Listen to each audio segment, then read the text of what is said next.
प्रणिती शिंदेंच्या विजयात मराठा समाजाचा वाटा मोठा असणार, डोंगरे यांनी सांगितले गणित। सोलापूर लोकसभा निवडणूक निकाल उद्या 4 जूनला असून सोलापूरच्या पहिल्या महिला खासदार प्रणिती शिंदे मोठ्या मताधिक्याने निवडून येतील। या विजयात एम फॅक्टर मोठ्या प्रमाणात चालला, पण शहर जिल्ह्यातील मराठा समाजाचा वाटा मोठ्या प्रमाणात असणार आहे। या विजयाचा गुलाल आम्हीच उधळू असा विश्वास युवक काँग्रेस अध्यक्ष गणेश डोंगरे यांनी केला।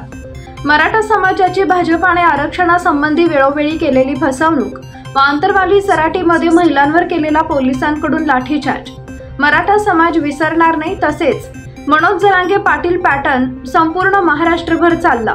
राष्ट्रीय काँग्रेस नेते राहुल गांधी आपल्या भाषणात म्हणाले, 50% आरक्षण पार करून व जातीय जनगणना करून मराठा समाजाला आरक्षण देऊ ही भूमिका काँग्रेस पक्षाने घेतली। प्रणितीताई हे सुद्धा गावोगावी प्रचार करत असताना मराठा समाजाला आश्वासन दिले, निवडून आल्यानंतर संसदेत आरक्षणासंदर्भात मराठा समाजाची भूमिका मांडणार। यामुळे शहर ग्रामीण भागातील संपूर्ण मराठा समाज प्रणिती शिंदे यांच्या पाठीशी राहून सर्वाधिक मतदान केले।